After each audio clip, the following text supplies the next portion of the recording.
ٹھیک ہے علم ترا پڑھ لیں گے. اگر کوئی قرآن پڑھنے والا نہیں ملتا, صحیح قرآن پڑھنے والا اور فی سبیل اللہ پڑھانے والا, ٹھیک ہے, نظام اسلام کا بگڑے گا نہیں, علم ترا ہو جائے گی. لیکن ہم ناک رکھنے کے لیے, صرف دنیا کو دکھانے کے لیے بہترین قاری لانا اور اس طرح کرنا, یہ اور پھر وہ تو جا میں آتا ہوں بھاگم بھاگ 6 دن میں ختم کر دیا تو 5 دن میں ختم کر دیا. ارے بھائی فلاں تو کمپیوٹر ہے, 3 دن میں ختم کر دی تراویح. رسم تراویح یعنی 3 دن میں قرآن ختم کر دیا. اس نے کیا پڑھا, سننے والے نے کیا سمجھا؟ اس کے سوا کچھ سمجھ میں آتا ہے؟ یہ قرآن تھوڑی ہے, خدا جانے کیا ہے. تو تراویح میں تو قرآن ختم کرنا یہ سنت موقدہ ہے. جہاں ختم ہوتا ہے پڑھانے والا سننے والا ملتا ہے تو وہاں اس صورت ہے کہ سنت موقدہ ہی تو قرآن پڑھے. اب حروف چبا گیا تو ایسا تو پڑھنا حرام ہے.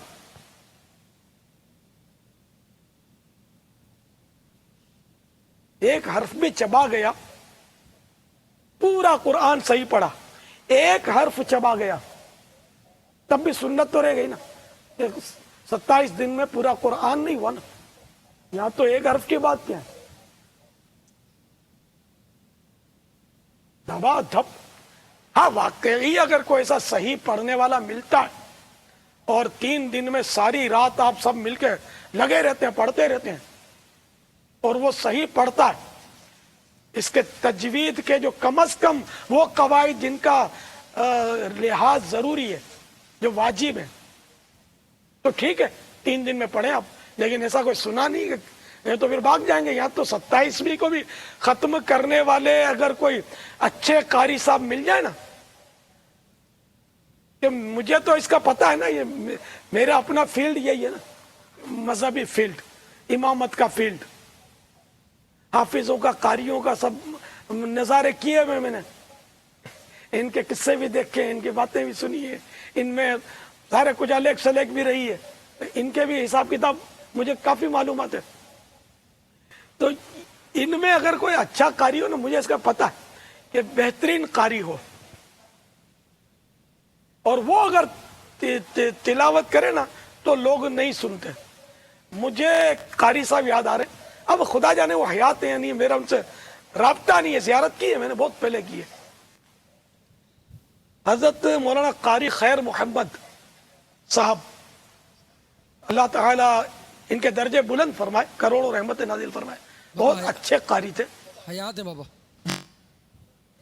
الحمدللہ صحیح ہو گئے ہوں گے. پھر حیات ہے بابا, بیرون ملک مفتی اعظم پاکستان حضرت مولانا وقار الدین صاحب, ان کے بھی یہ تراویح پڑھتے تھے, آپ کو یاد ہے؟ جی بابا بالکل یاد ہے. ان کے بھی تراویح پڑھتے تھے, ان کو بلاتے تھے اور ان کے بھی گیدرنگ نہیں ہوتی تھی تراویح پڑھنے کے لیے, لوگ نہیں آتے تھے, اس لیے کہ یہ صحیح پڑھتے تھے. قاری خیر محمد صاحب دامت برکاتہم العالیہ, اللہ کرے مجھے زیارت نصیب ہو جائے, میں ان سے بڑا متاثر ہوں کہ یہ صحیح قرآن پڑھتے تھے. ہر قاری صحیح قرآن پڑھتا ہے لیکن بیچارے بہک جاتے ہیں. مصیبت یہ ہے,